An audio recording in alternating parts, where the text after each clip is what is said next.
Neste vídeo nós vamos discutir a chamada redução do vetor de estado, ou colapso do vetor de estado, como também é conhecido, que descreve o que acontece ao vetor de estado após o sistema que ele representa passar por uma medida de alguma grandeza física relevante.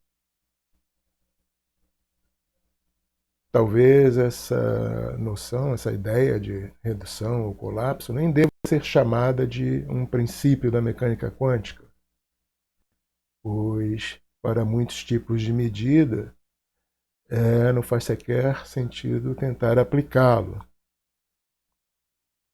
Além disso, para aqueles processos de medida aos quais a noção de redução pode ser aplicada, ela é quase uma consequência lógica, inevitável dos princípios que já discutimos. De qualquer forma, esta é uma ideia importante, pois nos casos em que ela pode ser aplicada, nós encontramos evidências de alguns dos aspectos conceituais mais estranhos da mecânica quântica. Por isso, para ressaltar a sua importância, nós a colocamos em nossa lista de princípios. Vamos começar tratando de um processo de medida como aquele que já discutimos anteriormente. Eu tenho inicialmente um sistema quântico em um estado psi e um aparelho que mede alguma grandeza física relevante desse sistema. Chamamos essa grandeza de A e fizemos a hipótese de que ela só teria dois valores, ou A1 ou A2. A medida resulta da interação desse sistema quântico com este aparato de medida.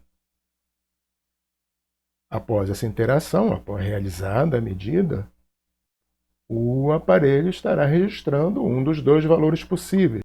Por exemplo, suponhamos que a medida resultou em A2. A questão que se coloca agora para nós é: caso o nosso sistema saia do outro lado do aparelho, em que estado ele estará? Ou seja, imediatamente após a medida, qual será o vetor de estado do meu sistema quântico? Será igual ao estado inicial? Será diferente? O que este nosso princípio da redução do vetor de estado diz é que ele será, em geral, diferente e, mais ainda, será aquele estado quântico que corresponde ao valor encontrado para a grandeza A. Esse valor foi A2, como está ilustrado na figura. O estado imediatamente após a medida, será representado por aquele vetor A2. Se o ponteiro tivesse apontado para A1, o estado que sairia do detetor seria representado pelo vetor A1. Portanto, e esse é o nosso princípio, digamos assim, se uma medida de uma grandeza A resultar no valor AN, onde N pode ser 1 ou 2, logo após essa medida, o estado desse sistema deverá ser representado pelo vetor AN, que corresponde exatamente ao valor encontrado. Tá? Graficamente, isso pode ser descrito desta maneira. Eu tenho um sistema que antes da medida, logo antes dela, está em um estado psi. Feita a medida, é impossível prever para onde esse sistema corta. Feita a medida, que é impossível de prever, corta. Feita a medida, cujo resultado é impossível de prever, nós podemos ter ou A igual a 1 ou A igual a 2. Se o resultado da medida for A1, imediatamente após a medida, o vetor de estado terá, digamos, sido reduzido, colapsado para o vetor A1. Se o resultado for A2, psi será reduzido ou colapsará para o vetor A2. Esse é, graficamente, o princípio, ou a ideia de redução do vetor de estado em uma medida.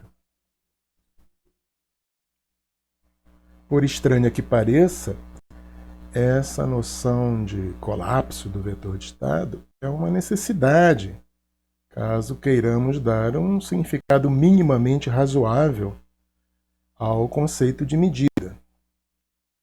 Isso ocorre porque o colapso para um determinado vetor AN garante que aquela medida é repetível. Ou seja, que se nós a refizermos logo em seguida a termos encontrado a n, nós encontraremos novamente a n. E que isso acontecerá com 100% de probabilidade. Para entender isso melhor, note que no estado psi, em geral, a grandeza A não estará bem definida. Será impossível prever o resultado de uma próxima medida se o sistema estiver nesse estado quântico. Nós poderemos encontrar ou A1 ou A2 com probabilidades dadas pela regra de Born. Vamos supor que nós fizemos uma medida e que ela resultou em A igual a 1. Nesse caso, se o vetor de estado se mantivesse inalterado após a medida, uma repetição imediata dela poderia dar ou A1, o resultado que já havia sido encontrado, ou A2, um resultado completamente diferente, em princípio. Ou seja, se o vetor de estado não sofrer alguma mudança durante o processo de medida, essa medida não será repetível em geral. O que significa que provavelmente ela não tem nenhum valor informativo enquanto medida. Ela não nos diz nada sobre o estado que possa ser confirmado logo em seguida a essa primeira informação. Por outro lado, se logo após essa medida que resultou em A1, o vetor de estado não seja mais psi, e sim o vetor A1, correspondente ao valor da medida, nesse caso nós podemos dizer que, com certeza, uma nova medida feita imediatamente em seguida àquela primeira, necessariamente dará o valor A1 novamente, ou seja, confirmará a primeira medida, repetirá o valor anterior. Né? Esses 100% de probabilidade de que a medida seja repetida, ou seja, de que o valor A1 seja encontrado, vem da nossa discussão já feita, de que quando eu estou no vetor A1, eu estou num estado em que A está bem definido e vale A1, ou seja, qualquer medida de A resultará neste valor. Um aspecto que nós já mencionamos, mas que deve ser ressaltado, é que, na prática, muitos aparelhos de medida são tais que, quando nós encontramos um certo valor para o que está sendo medido, por exemplo, a n, isto não significa que o vetor de estado após a medida seja o vetor AN, correspondente ao resultado encontrado. Frequentemente, o sistema é deixado em algum outro estado quântico que é diferente de AN, ou seja, o colapso, em muitos casos, para muitos aparelhos de medida, não nos leva até o vetor correspondente ao resultado encontrado. Ou seja, ele não garante a repetibilidade. No entanto, sempre há algum estado final para esse sistema que nós estamos chamando aqui de QN. Por exemplo, né, o sistema pode até ser, em algum certo sentido, destruído pela medida. Um fóton, na maioria dos detetores de fótons que existem, é absorvido durante a sua detecção. Ele desaparece. Não há mais nenhum fóton após aquela primeira medida. E, consequentemente, não há nada mais que possa ser repetido com aquele fóton. Tá? O estado final, nesse caso, é o que costuma ser chamado de estado de vácuo, ou seja, estado de zero fótons. Se quisermos falar que houve um colapso do estado quântico desse sistema de um fóton, esse se deu para um estado de vácuo, um estado de zero fótons. Há outras situações onde, mesmo sem a destruição do sistema que está sendo medido pelo aparato de medida, pode ocorrer que a medida seja feita de uma forma indireta. Nós medimos algo pelo resultado da interação do sistema, que tem aquela grandeza que nos interessa, com algum outro sistema. E, na verdade, observamos este outro sistema e daí inferimos indiretamente o valor da grandeza original que nos interessava.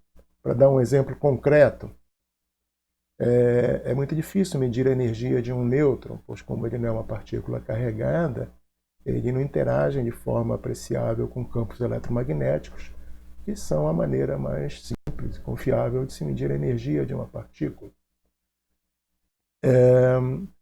No entanto, se fizermos um nêutron colidir com um próton, que sabemos que originalmente esteja em repouso,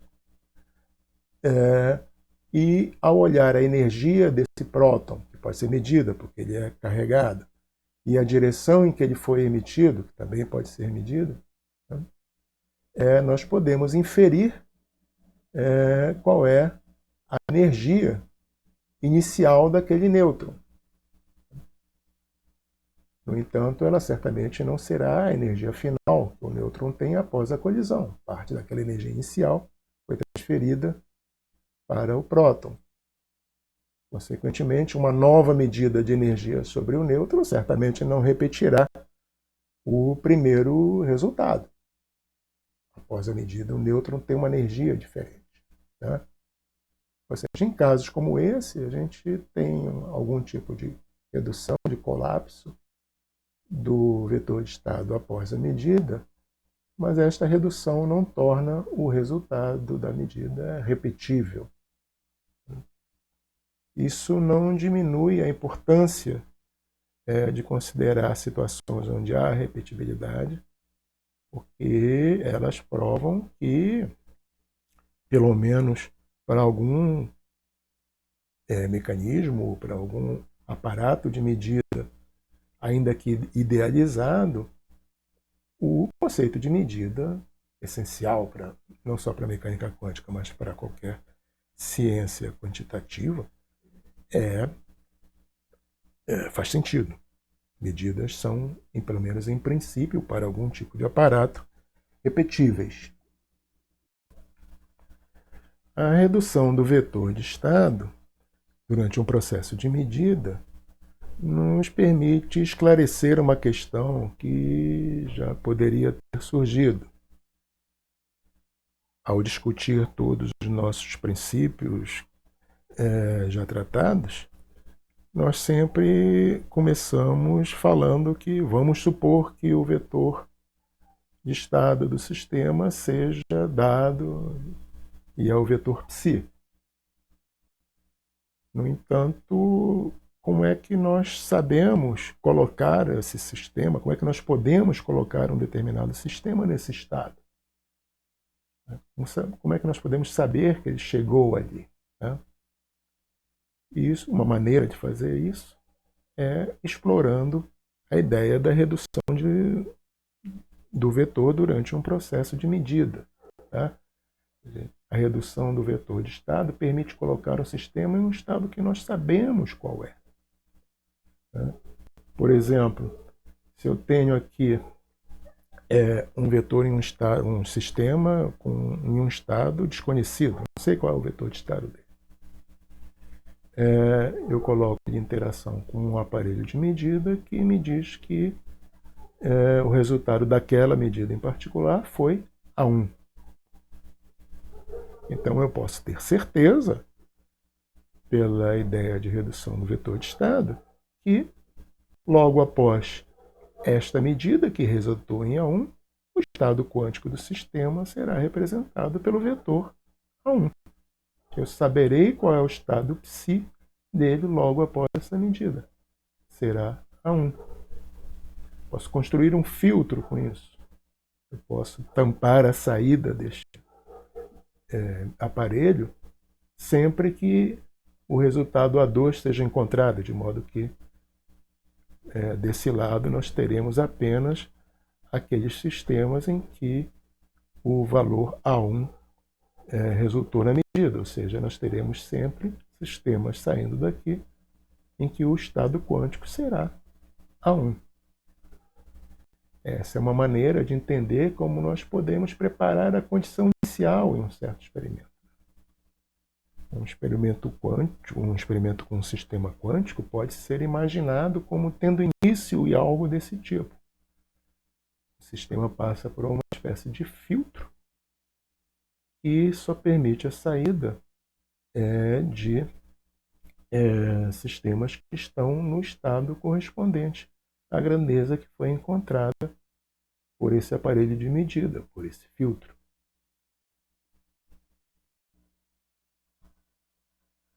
Outro resultado interessante que deriva da redução do vetor de estado surge quando consideramos medidas simultâneas de duas grandezas diferentes, A e B, em particular na situação em que elas são incompatíveis, tá? Naquele contexto que já discutimos quando tratamos da complementaridade. Nesse caso, é fácil ver que é impossível construir um aparato de medida que seja capaz de realizar essas duas medidas de forma simultânea e repetível. Tá? Isso porque, pela redução do vetor de estado, ao final dessas duas medidas, eu deveria estar em um estado em que tanto A quanto B estão bem definidos, de modo que uma repetição dessa medida das duas grandezas resultaria exatamente nos mesmos dois valores encontrados anteriormente. Mas se A e B são incompatíveis, não há nenhum estado em que tanto A quanto B sejam bem definidos. Qualquer estado em que A está bem definido, B tem uma certa incerteza e vice-versa. Portanto, para grandezas incompatíveis, não é possível construir nenhum aparelho capaz de medi-las de forma simultânea e repetível. Em particular, isso significa que se nós pensarmos que essas medidas não são exatamente simultâneas, mas uma vem em sucessão rápida da outra, ao medir A eu obtenho um valor, mas logo em seguida, ao medir B, essa medida de B estraga o que eu havia aprendido sobre A, porque me coloca em um outro estado onde algum valor de B está bem definido, mas como A e B são incompatíveis, A deixa de ter um valor bem definido. E vice-versa, se eu começar por B e encontrar um resultado, uma medida subsequente de A estragará o que eu aprendi nessa primeira etapa da medida. Dito ainda de outra maneira, nós não podemos construir um aparelho, um filtro, como aquele que discutimos anteriormente, que seja capaz de preparar o sistema em um estado em que A e B estejam bem definidos. Pelo motivo já mencionado, né? É impossível encontrar um estado em que A e B são bem definidos se são grandezas incompatíveis. Portanto, como esse filtro deveria produzir estados em que a incerteza em A e a incerteza em B são simultaneamente nulas, é impossível construí-lo, porque porque é impossível obter tais estados. Com isso, nós terminamos nossa discussão sobre a redução do vetor de estado após uma medida. No próximo vídeo, discutiremos como o vetor de estado evolui no tempo devido à interação do sistema quântico que ele representa com outros elementos nas suas vizinhanças.